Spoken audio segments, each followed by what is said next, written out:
लागेको नाटक अबको प्रस्तुतिका लागि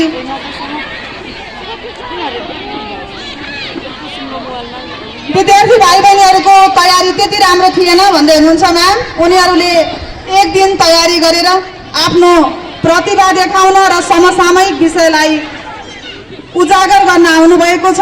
कृपया सबैले ध्यानपूर्वक हेरेर साथ दिनुहोला।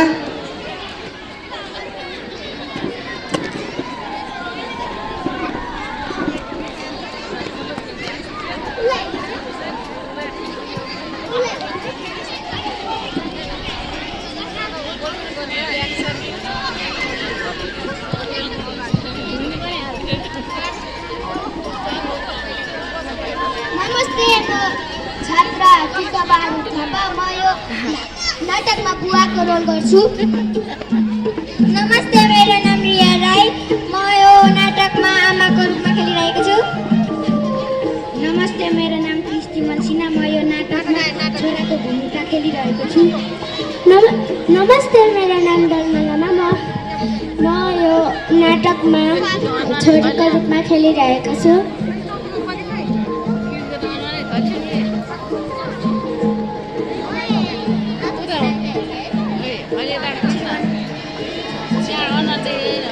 विदेश नजाँदा हुँदैन र आमा पनि सानै छिन्।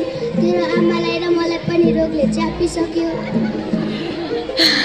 विदेश नजाँदा हुँदैन र तेरो मम्मी र मलाई पनि रोगले च्यापिसक्यो।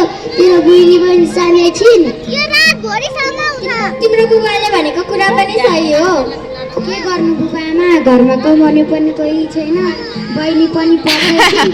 बहिनीलाई हिजो बनाउनकै लागि भए पनि म विदेश जानै पर्छ। मैले कमाउनै पर्छ। मेरो त झन् पढाइ पनि छैन। मैले यो देशमा केही गर्न सकिन्न। यो देशमा मेरो लागि केही पनि काम छैन। ओहो, गफ गर्दा गर्दै त राति पो भइसकेको छ। सुतौँ, भोलि कुरा गरौँ।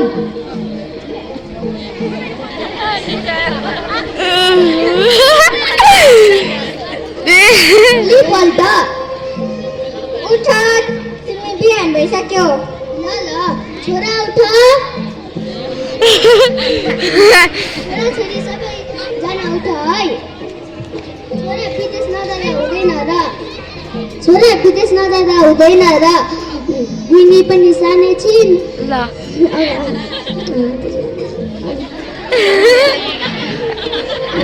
आफ्नो ख्याल राख है। गएपछि फोन गर। जाऊ ल। सितरी जानुहोस् है दादा।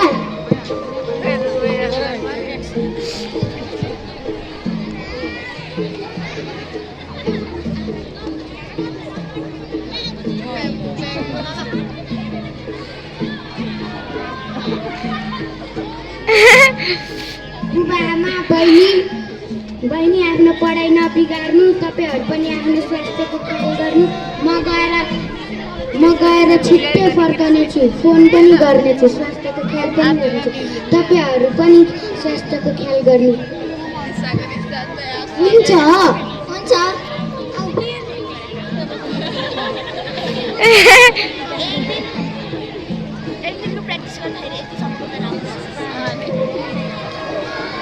राम्रोसँग जाऊ है छोरा।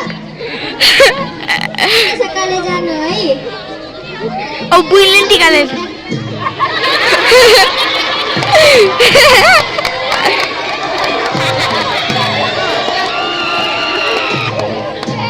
विदेश गएपछि छोरी दादालाई फुल लगाउँदा नबोलाई धेरै भइसक्यो। हस् बुबा। हेलो, को बोल्नु भएको?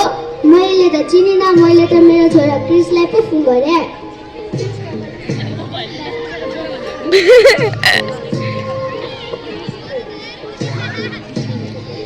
म तपाईको छोराको साथी बोलेको। मैले त तपाईलाई चिनिनँ नि। यो त मैले छोरालाई फोन गरेको। मैले त आफ्नो तपाईँ क्रिसको बुवा पो हो नि। नचिनेको। नमस्कार बुवा। नमस्ते। कृष्ण हिजो काम गर्दा गर्दै बेहोस भएर अस्पताल पुगेको थियो। अस्पतालमा उ त रहेन। के भन्दै हुनुहुन्छ? हो, यही नै सत्य हो। के भयो हजुरलाई? के भयो हजुर? हाम्रो छोरा हामी बिच रहेन रे। के भन्दै हुनुहुन्छ? यही नै सत्य हो।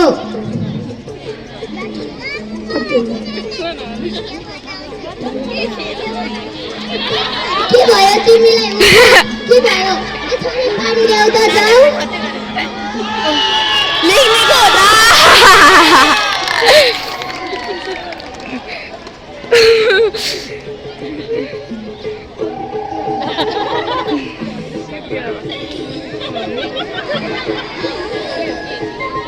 देख्नुभयो हजुरहरूले, छोराले आफ्नो सब इच्छा पुरा गर्न नपाई ऊ रहेन। त्यसैले हामीले पनि हाम्रो देशको माया गरेर राम्ररी पढेर देशमै के गर्नुपर्छ। विदेश जाऊँ भनी सोच्नु पनि न। हामीले अहिले हामीसँग पढ्ने उमेर छ। राम्रोसँग पढेर हाम्रो देशलाई राम्रो बनाउनुपर्छ र हामीले हाम्रो भविष्यको लागि राम्रो सोच्नुपर्छ। अहिले राम्ररी पढेर भने हामीलाई भविष्यमा दुःख पाउँछौँ। हस्त, नमस्कार, धन्यवाद।